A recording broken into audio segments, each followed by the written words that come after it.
요한복음 강해를 오후 시간마다 하고 있습니다. 강해를 통해서 여러분들의 믿음이, 특히 하나님을 아는 지식이, 그리스도를 아는 모든 내용들이 풍성해지기를 바랍니다.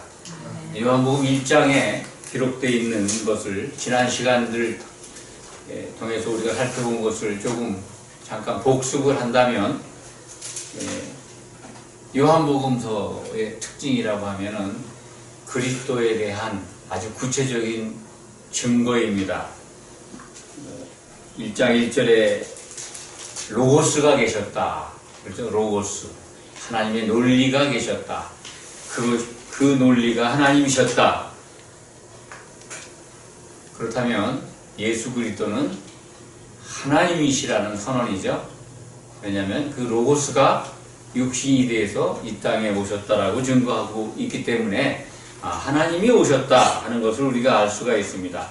또 1장 앞부분에는 예수님은 태초에 창조주로서 하나님과 함께 계셨다는 걸 알 수가 있고, 예수님 안에 생명이 있었다. 그리고 그분은 참빛이다. 빛에 대해서 설명을 드렸습니다. 참빛이 이 땅에 오셨는데 어둠이 깨닫지 못했다. 빛과 어둠을 우리는 요한복음 1장을 통해서 알 수가 있습니다. 참빛, 하나님을 아는 빛이 세상에 비춰졌다는 거죠. 예수님이 참빛이라는 겁니다. 하나님을 알게 하는 빛이죠.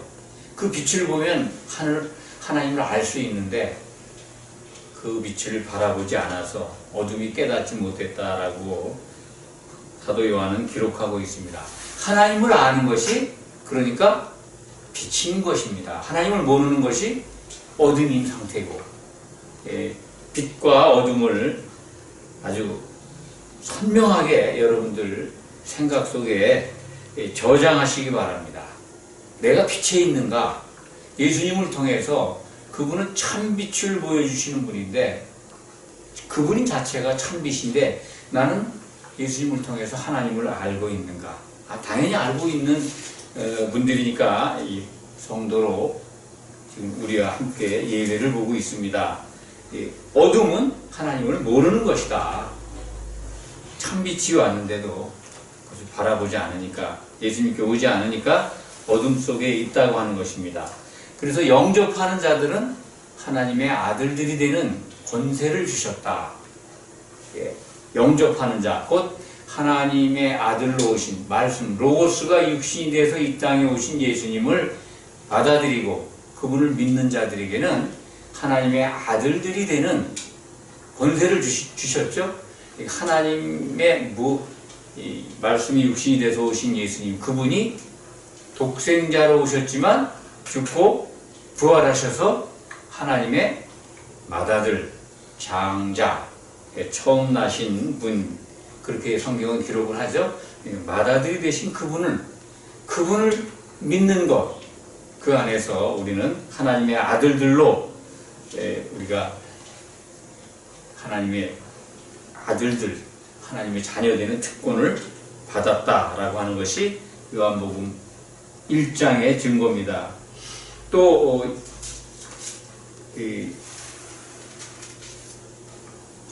세례 요한의 증거를 통해서 예수님을 어떤 분이라는 걸 우리가 알게 되었습니다. 분명히 지난 시간이죠. 지난 시간에 성령으로 세례를 주는 분이라고 세례 요한이 증거한 부분을 우리가 살펴보았습니다. 하나님의 어린 양이다 라는 말씀도 우리가 살펴보았습니다. 1장 29절에 보면 세상 죄를 지고 가는 하나님의 어린 양, 죄사함을 주는 하나님의 어린 양에 대해서 설명을 드렸습니다. 6월절 어린 양의 피를 문설주에 바르면 이스라엘 백성들이 발랐죠. 애국에서 장자의 죽음에서 면하게 되는 구원을 받은 것이죠. 그러니까 사람의 생명을 대속하는 어린 양의 피가, 그런 것들을 우리가 살펴보았습니다. 예수님이 바로 세상 죄 때문에 사람은 죽는 거거든요. 죽음에서 보호해주는 어린 양이다 하는 것은 대속 제물인 것을 우리가 알게 됩니다. 오늘은 이 세례 요한의 또 다른 증거가 이제 시작이 됩니다. 35절에 보면 이튿날 요한이 자기 제자 중 두 사람과 함께 섰다가 예수께서 거니심을 보고 말하되 보라 하나님의 어린 양이로다. 하나님의 어린 양이라고 또 증거를 합니다. 하나님의 어린 양, 대속제물, 그 제물, 그 기름 부음을 받고 죽어야 되는 구약에 예언되어 있는 그 어린 양이라는 거죠. 메시아인 것을 알게 하는 겁니다. 그러니까 세례 요한을 쫓아다녔던 두 제자가 그 소리를 듣고 예수님을 따르잖아요.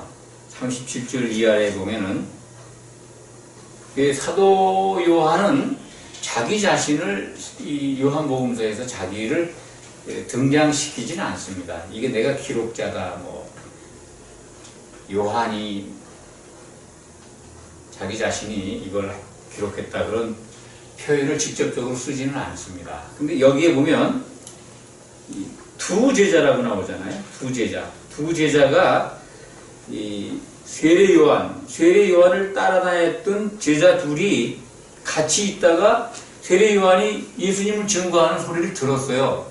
듣고선 예수님을 따라갑니다. 그 중에 한 사람은 누구냐면 시몬 베드로의 형제 안드레라. 40절에 나와 있죠. 세례 요한의 말을 듣고 예수를 따르는 두 사람 중에 하나는 시몬 베드로의 형제 안드레라. 안드레는 나와 있는데 한 사람은 누굴까요? 바로 이 사도 요한입니다.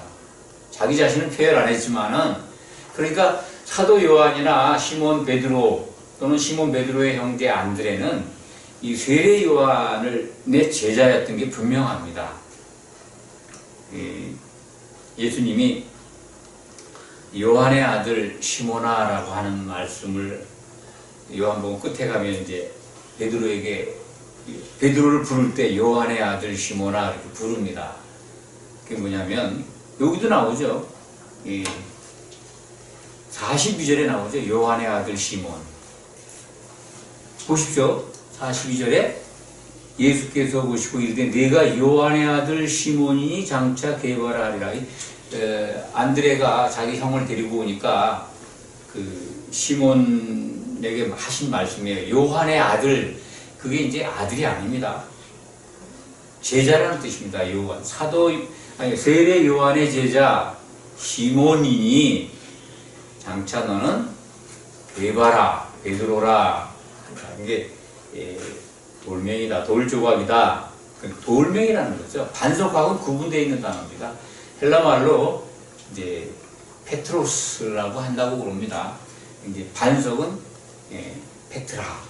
좀 다르니까 그 구분하시기 바랍니다. 요한의 아들이라고 그랬는데 우리말 번역이 아들이지 그 아들 외에 다른 제자라는 문화생이라는 뜻이 있습니다. 원문에 그렇답니다. 그러니까 왜 이런 말씀을 드리냐면요. 베드로의 아버지는요. 요나예요. 바요나. 마태복음 16장 17절을 한번 찾아보시기 바랍니다. 거기 예수님이 베드로를 부르는 호칭이 나옵니다. 마태복음 16장 17절에 보면 바요나, 시몬아 그래요. 바요나. 바가 아들이라는 뜻입니다. 바가 아들이라는 말인데, 그러니까 요나의 아들 시몬아 내가 복이 있도다. 그렇게 마태복음 16장 17절에 요나 있죠? 그 요나의 아들이라는 뜻입니다. 그러니까 베드로의 친아버지는 요나예요. 요나.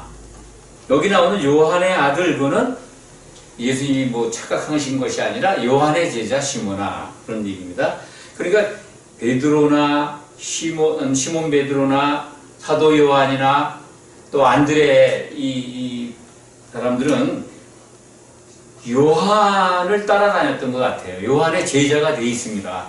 그러니까 상당히 이분들은 이 메시아를 기다리고 하나님의 뜻이 이루어지기를 사모했던 그야말로 참 이스라엘 사람들이었다라는 것을 우리가 알 수가 있습니다. 그 말씀을 드리는 것은 오늘 보면 세례 요한의 증거를 듣고 바로 예수님을 따라가잖아요. 하나님의 어린 양이라는 걸 듣고 따라가는데 밤 10시까지 있어요. 두 제자가 예수님을 따라오니까 예수님께서 38절에 예수께서 돌이켜 그 따르는 것을 보시고 물어 이르되 무엇을 구하느냐, 뭘 원하느냐, 너희 찾는 게 뭐냐, 그런 뜻일 것 같습니다. 라비어. 그런데 그들의 대답이 어디 계십니까? 어디 우리가 찾는 어떤 그 메시아이고 정말 스승 세례 요한이 증거한 것처럼 어린 양, 하나님의 어린 양이라면 사는 곳에 가보면 알 수 있지 않겠느냐, 아마 그런 생각을 가진 것 같아요. 예수님이 어떻게 살고 있나 그게 궁금했던 것 같습니다. 그러니까 어디 계십니까 하고 사는 곳을 궁금해하니까 와서 보라 그래가지고 데리고 갑니다. 가서 계신 데를 보고 그날 함께 거하니 때가 10시쯤 되었더라. 이 요한복음은 이때 시간이 로마시입니다. 그게 같습니다. 여기 적혀 있는 게. 그러니까 지금 시간 밤 10시나 똑같습니다.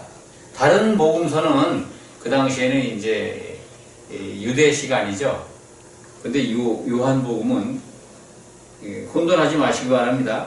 6시간 차이가 나는데 유대 시간하고 근데 지금 시간하고 근데 요한복음은 시간이 같습니다. 그러니까 10시까지 밤 10시까지 같이 있었다. 밤늦게까지 같이 있었다는 것을 우리는 이 기록을 통해서 알 수가 있습니다. 그래서 이 안드레가 예수님과 어느 정도 굉장히 긴 시간을 집에까지 따라가서 확인한 결과를 자기 형 시몬 베드로에게 말하는 거예요. 가서 뭐라고 그럽니까? 우리가 메시아를 만났다. 이 안드레나 베드로 또는 사도 요한 형제, 야고보, 같은 동네 사는 어부의 아들들이지만 메시아를 기다렸다 하는 것을 우리가 알 수가 있어요. 우리가 메시아를 만났다. 안드레가 형한테 그렇게 얘기하잖아요. 메시아를 만났다는 거예요. 얼마나 이스라엘 백성들로서 정말 우리를 구원해 주실 구원자가 오실 걸 기다렸다고 하는 것. 그러니까 하나님께서 그들을 예수님의 사도로 택함을 받게 하셨다 하는 것을 우리가 알 수가 있습니다. 42절에 보면 그래서 안드레가 예수를 예수께로 시몬 베드로를 데리고 오죠. 형을 예수께로 오니 예수께서 보시고 이르되 내가 요한의 아들 요한의 제자 시몬이니 장차 게바라 하리라. 게바는 번역하면 베드로라. 시몬이라고 하는 어떤 모래 아주 작은 돌멩이 가루죠. 확부스러기 같은. 그런데 네가 앞으로 돌멩이 어떤 돌 조각이 되리라. 이 돌 조각들이 모여서 12사도가 모여서 한 반석이 되는 거죠. 예수님의 몸을 이루게 되는 겁니다. 그 위에 사도들의 터 위에 교회가 건축되는 거죠. 오전에 말씀을 드렸죠. 성도는 반석 위에 사도들의 기초석 위에 건축되어야 되는 재료들이다. 건축 재료들이다. 그렇게 말씀을 드렸습니다. 오늘 말씀을 자세히 보면 12사도가 다 등장은 안 합니다만 예수님의 공생의 초기에 무엇을 하시려고 하는 건가를 알 수가 있죠. 예수님은 3년 반 동안 공생애 동안 핵심적인 활동 어떤 목적은요. 사도들을 얻는 거예요. 그들을 키우는 거예요. 사도들을 세우는 거예요. 그래야 건축을 할 수가 있으니까 기초석을 깔아놔야. 예수님 공생애의 목적이 그겁니다. 모든 표적을 행하고 또 공생의 활동 중에서 많은 일들을 하지 않습니까? 병도 고치고 귀신도 쫓아내고 또 말 못하는 벙어리도 고치고 하나님이 아니면 할 수 없는 일들, 선지자적 사명을 행하지 않습니까? 물론 그것들이 세상에 그것을 보내시는 메시지가 있지만은 1차적으로 예수님의 목표는요, 따라다니는 택한 하나님께서 보내주신 사도로 예수님의 사도로 정해진 그들을 훈련시키는 겁니다. 그거의 목적이 그거예요. 12사도를 키우는 게 공생의 목표입니다. 그 공생의 목적인 12사도를 세우는 것, 그 초기에 지금 12사도들을 이제 예수님이 부르신 과정이 오늘 말씀에 그래도 적어도 여러 사람의 사도들이 이제 등장하죠. 그걸 보여주고 있는 대목입니다. 두 번째는 이제 이튿날 예수님에게 오는 빌립을 부르시잖아요. 빌립이라는 12사도 중에 한 사람을 부르잖아요.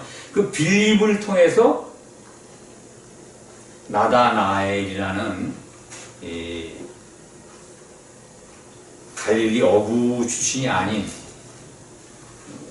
나사렛 근처인가 봅니다. 갈릴리 가나 사람.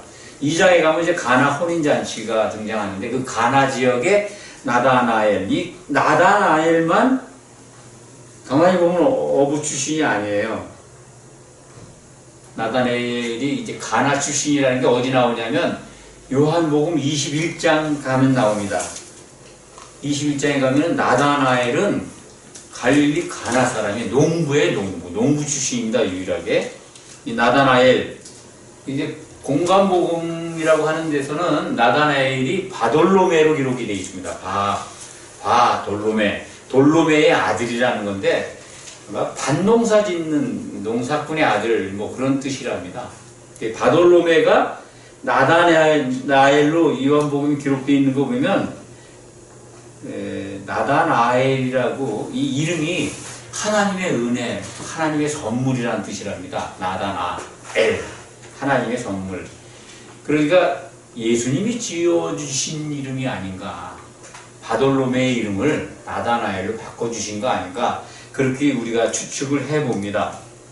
이 나다나엘이 빌립의 추천으로, 빌립이 이제 나다나엘에게 가서 안드레가 베드로를 예수님께 데리고 오듯이 빌립이 나다나엘을 찾아가서 이렇게 얘기합니다. 45절 보면 모세가 율법에 기록했다.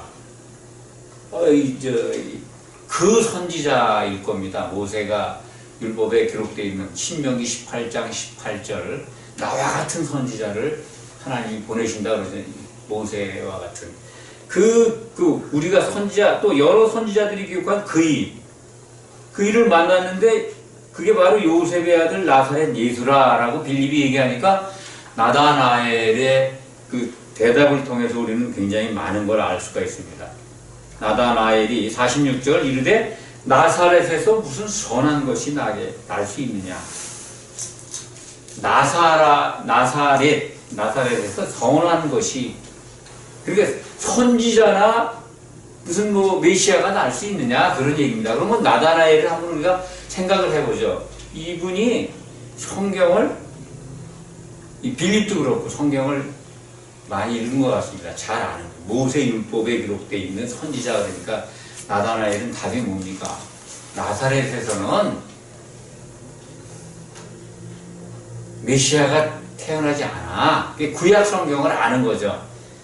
메시아가 어디서 태어난다고 되어 있습니까? 구약 성경에 베들레헴에서 태어난다고 되어 있지 않습니까? 미가서 기록을 보면 우리는 너무나도 잘 유명한 기록, 구약의 증거가 있지 않습니까? 베들레헴에서 메시아가 난다고 기록이 되어 있습니다. 그러니까 그걸 아는 나다나엘은 갈릴리 나사렛에서 무슨 선한 것이 나온다고 이렇게 얘기하는 겁니다. 성경을 알고 있다는 거죠. 이 나다나엘의 성경적 지식이 그러니까 굉장히 뛰어났다. 성경을 사모하고 성경을 많이 보고 무화과나무에서 기도하고 있었던 모습, 무화과나무에서 있는 걸 예수님이 보았다고 얘기하니까 나다나엘이 깜짝 놀라잖아요. 무화과나무가 아마 기도의 장소, 예배의 장소, 이렇게 있던 걸로 봐서 성경을 읽고 있었던 것 아닌가 그런 생각을 해봅니다. 그러니까 예수님도 나다나엘을 뭐라 그래요? 자기가 보니까 참으로 이스라엘 사람이다. 그 속에 간사한 것이 없다. 47절 보면 그렇게 얘기합니다. 이 사도 가운데 이렇게 칭찬받은 사람이 있을까요? 나다나엘이 아마 유일합니다. 물론 너는 베드로라 장차 게바라 하리라 이런 예수님의 의중이 있습니다만 나다나엘은 참 이스라엘 사람이다. 어떻게 생각합니까? 참 이스라엘 사람이다. 하나님만을 바라보는 사람이라는 거예요. 이스라엘, 하나님이 선택한 선민, 예? 하나님이 이기게 해주신다는 이스라엘 백성의 그 어떤 대명사지 않습니까? 하나님의 백성이라는 거죠. 참 하나님만을 바라보고 하나님의 뜻이 이루어지기를 바라는 사람이라는 거예요. 예수님이 알아본 거예요. 간사한 것이 없다 하는 것이 뭐냐면 하나님의 뜻은 반드시 이루어진다라고 믿었던 것 같습니다. 인간적인 어떤 생각이 아니라 성경에 기록된 모든 것들은 성경대로 이루어진다. 그 일편단심 그거 아닙니까? 간사하지 않은 게. 간사함이 없는 거예요. 나다나엘의 말 속에서 우리는 그것을 찾을 수가 있습니다. 그러니까 하나님이 그런 사람들을 부르신 거예요. 아무나 부르신 게 아닌 것 같습니다. 세례 요한을 쫓아다니면서 메시아인가 그 가르침을 받으려고 하나님의 어떤 그 하나님을 바라보는 마음을 가지고 다가갔던 갈릴리 어부들, 또 이 나다나엘을 통해서 우리에게 보여주시는 예수님의 증거가 있지 않습니까? 참 이스라엘 사람이다. 간사한 게 없다. 하나님의 뜻이 반드시 이루어진다고 하는 믿음을 가지고 있었던 것 같아요. 그리고 이 메시아를 기다리고 있는 겁니다. 그러니까 쓰임받은 거 아닙니까? 우리도 정말 주여 주여만 할 게 아니라 그렇게 부르는 마음 속에 반드시 하나님의 뜻은 이루어진다 라고 하는 확신, 믿음, 그거 갖고 있어야 됩니다. 구약의 모든 기록된 게 다 이루어졌으니 신약에 예수님이 약속한 거 반드시 이루어진다. 그건 반드시 오신다. 오실 때는 심판주로 오시고 기름을 준비한 사람들만 그 혼인잔치 만찬에 들어가게 된다. 참석하게 된다. 그것이 온전한 구원이고 그것을 성경은 혼의 구원이다. 몸을 이룬 구원이다. 라고 증거하는데 그런 것, 그것이 내게 이루어져야 된다라고 하는 믿음. 나다나엘 보세요. 예수님의 칭찬은 그거예요. 하나님께서 성경에 기록되어 있는 걸 성경을 통해서 보고 주신 말씀을 그건 반드시 이루어진다라고 알고 있는 거죠. 간사한 게 없다는 거예요. 자기 인간 중심의 생각으로 성경을 보지 않고 하나님의 뜻은 하나님이 기록된 말씀은 반드시 이루어진다라고 하는 믿음을 갖고 있지 않았나. 나다나엘이 어떤 이런 모습을 통해서 우리는 정말 우리들의 신앙을 한번 이렇게 점검해보고 적용시켜보는 그런 이 시간을 갖길 바랍니다. 나다나엘이 48절 보면 이르되 어떻게 나를 아시나이까? 예수께서 대답하여 이르시되 빌립이 너를 부르기 전에 네가 무화과나무 아래에 있었을 때 보았노라. 예수님은 이 성령을 기름 부음 참 물 붓듯이 부어주셨기 때문에 예수님은 다 알고 계시죠. 인자로 오셨지만은 예수님은 그런 모든 것들을 다 알 수 있는 능력을 가지고 있습니다. 그러니까 깜짝 놀라죠? 나다나엘이 큰 나사렛에서 무슨 선한 게 나오겠느냐. 그렇게 얘기했다가 자기가 무화과나무 아래에서 성경을 보고 있었던 기도를 하고 있었건 아니면 사람들의 예배 속에 있었건 그걸 봤다 그러니까 하나님을 향해서 자기가 믿음을 갖고 나아갔던 걸 보았다 그러니까 깜짝 놀라는 거 아니에요? 당신은 하나님의 아들이라고. 하나님의 아들이라는 게 뭡니까? 하나님의 아들은 곧 아버지가 하나님이니까 하나님이죠. 그렇죠? 네, 그런 겁니다. 하나님이시라는 얘기죠. 당신은 이스라엘의 임금, 이스라엘의 왕입니다. 오실 그 메시아입니다. 그렇게 이해하시면 됩니다. 예수님이 반응이 내가 너를 무화과나무 아래에서 보았다므로 믿느냐? 이보다 더 큰 일을 보리라. 우리는 이 큰 일에 대해서 오늘 좀 말씀을 드리겠습니다. 예수님이 말씀하시는 이 큰일, 나다나엘이 보게 될 큰일이 뭘까요? 이 성경에서 큰일이 뭘까요? 예수님한테 가장 큰일이 뭡니까? 우리 기준으로 생각하지 말고 예수님께 가장 큰일, 무엇하러 오셨는것만 알면 돼요. 무엇하러 오셨나? 교회 세우러 오셨잖아요. 어린 양의 짝, 그리스도의 아내를 준비하기 위해서 오셨잖아요. 초림은 그렇습니다. 교회 건축을 시작하기 위해서 오신 거예요. 그 십자가에 지신 거죠. 그리고 두 번째 오실 때는 그 준비된 아내를 짝으로, 그 준비된 아내와 결혼하기 위해서 오시는 겁니다. 그래서 혼인잔치가 벌어지죠. 초림은 그러니까 준비시키러 하셨다. 결국은 여기서 예수님이 말씀하시는 가장 큰 일은, 큰 일을 보리라고 하는 것은 예수님의 십자가 사건이 있은 다음에 이제 교회가 세워지는 거죠. 교회가 세워지고 교회를 통해서 하나님과 교통하는 일이 벌어지는 겁니다. 그게 바로 51절에 나와 있는 말씀입니다. 제가 읽어드리겠습니다. 또 이르시되 진실로 진실로 너에게 이르노니 하늘이 열리고 하나님의 사자들이 인자 위에 오르락 내리락 하는 것을 보리라 하시니라. 예수님의 가장 큰 일, 교회가 세워지는 겁니다. 교회가 세워짐을 통해서 성도들은 하늘과 교통하게 되는 거죠. 우리가 땅에 있지 않습니까? 신약 성경에서는 땅은 교회라고 하는데, 교회 안에 들어와 있으면, 성령 안에 있다면 하늘과 소통하는 겁니다. 그런데 오늘 51절의 말씀을 우리는 창세기 28장인가요?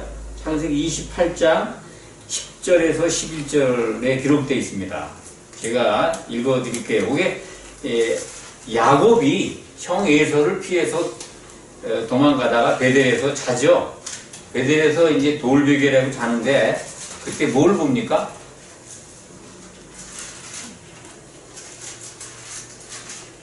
꿈속에서 사닥다리를 보죠. 사닥다리. 그 얘기와 똑같습니다. 28장 10절에서 11절 제가 읽어드릴게요. 야곱이 브엘세바에서 떠나 하나로 향하여 가더니 한 곳에 이르러는 해가 진지라 거기서 유숙하려고 그곳에 한 돌을 가져다가 베개로 삼고 거기 누워 자더니 12절 꿈에 본즉 사닥다리가 땅 위에 서 있는데 그 꼭대기가 하늘에 닿았고 또 본즉 하나님의 사자들이 그 위에서 오르락 내리락 하고. 사닥다리가 있는데 땅 위에서 하늘로 연결이 되어 있어요. 근데 거기에 그 하나님의 사자, 천사들이 그 사닥다리 위에 오르락 내리락 하고 있습니다. 근데 오늘 예수님은 뭐라 그래요? 하나님의 사자들이 인자 위에 오르락 내리락 하는 것을 보리라 그러잖아요. 인자 위에. 그 사닥다리가 뭐를 바뀌어 있습니까? 여기서는? 인자로, 예수님으로 바뀌어 있잖아요. 야곱이 그러니까 본 사닥다리는 예수님이에요. 예수님. 땅과 하늘을 연결해주는. 지금 우리 생각해 보십시오. 하늘과 땅, 우리를 연결해주는 분은 누구예요? 예수님밖에 더 있습니까?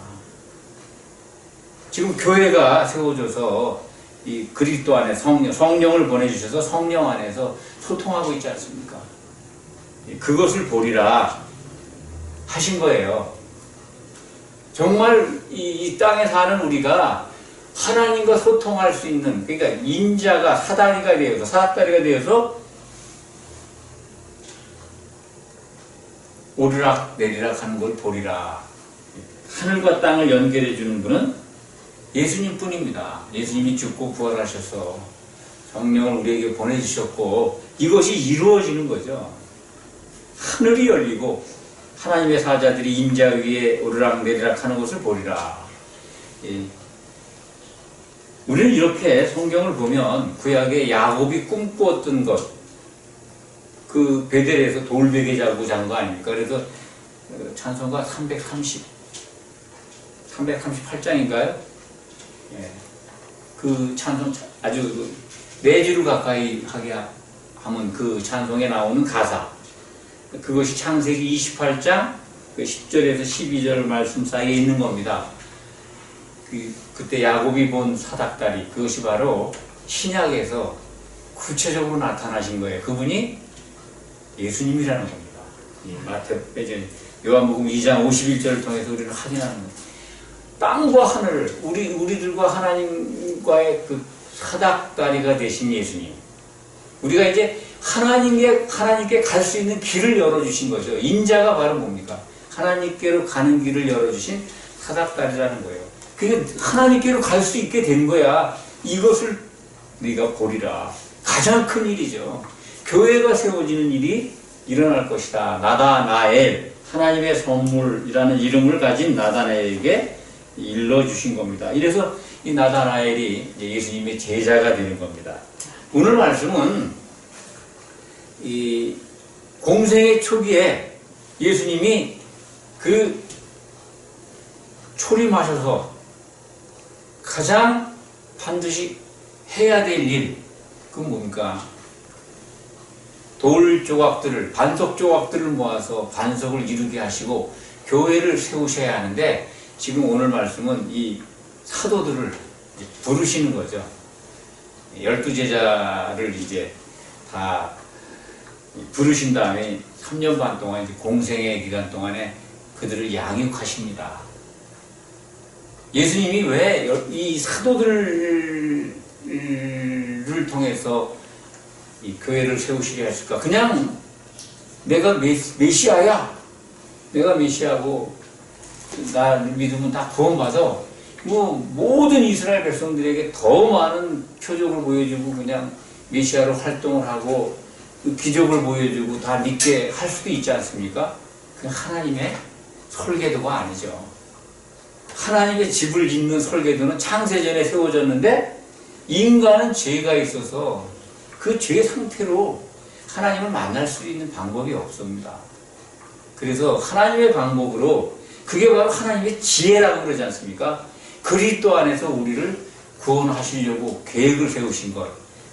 피를 흘려야 되는 거예요. 죄 없는 하나님이신 그리스도께서 피를 흘리고 죽고, 그래서 맏아들이 되셔서 그를 믿는 자들이 하나님의 아들들이 되게 하는 방법을 통해서 구원하시고자 하는 계획이 세워졌던 겁니다. 그 과정, 그것을 우리는 하나님이 거하실 초소가 되는 교회, 이 교회가 완성되면 새 예루살렘이 완성되는 거고, 그 안에 성도들이 예루살렘의 성벽을 이루는데 그 안에 하나님이 사시겠다는 겁니다. 건축자로 오신 예수님, 오전 시간에 그렇게 말씀을 드렸고, 다른 한편에서는 예수님은 결혼하기 위해서 아내를 준비시키기 위해서 오셨고, 사도들을 먼저 이렇게 부르시는데, 사도들은 뭡니까? 고린도전서 11장 2절에 보면 아마 그게 맞을 겁니다. 사도 바울이 내가 중매장이다 그래요.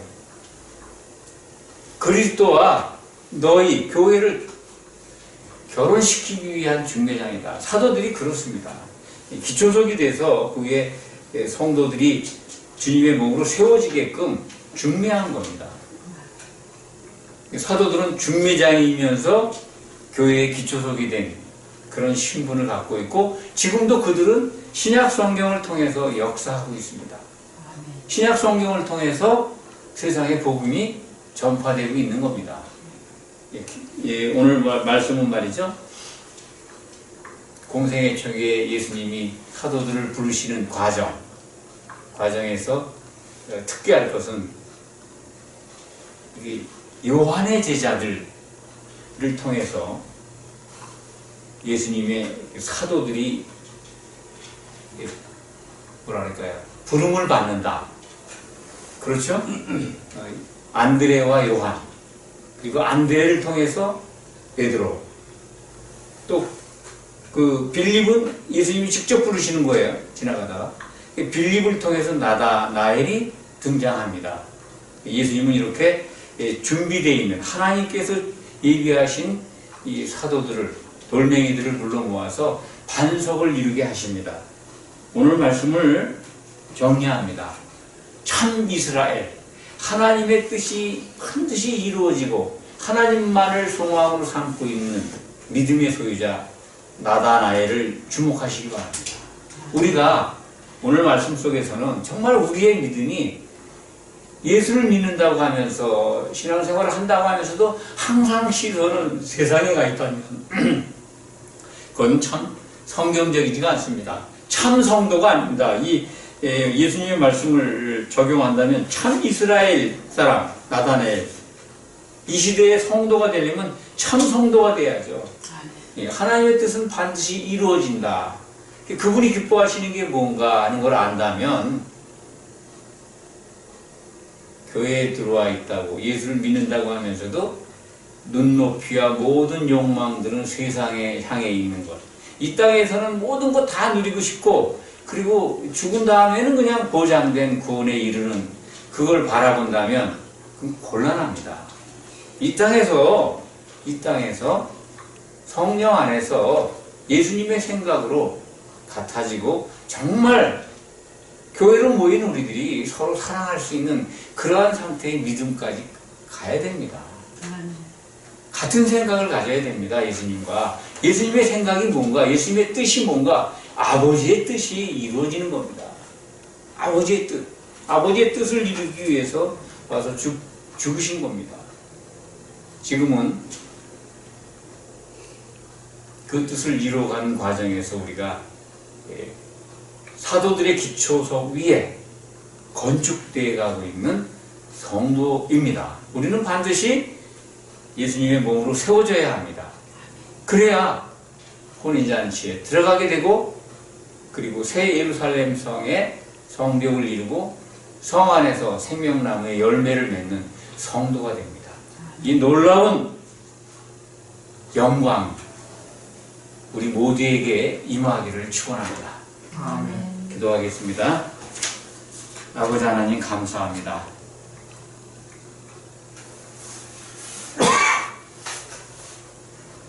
티끌과 같고 먼지와 같은 우리에게 참으로 믿음을 주시고 그리고 예수님께서 택하신 사도들을 통해서 우리에게 주신 이 성경을 통해서 우리가 하나님을 알고 그리스도를 알고 그리고 영생에 이르도록 은혜를 베풀어 주신 참으로 감사합니다. 주의 이름을 부르면서 이 놀라운 복음을 받으면서 이제 오직 하나님만을 향한 믿음으로 성장해 가기를 원합니다. 끝까지 믿음을 지켜 승리할 것을 믿습니다. 참으로 감사합니다.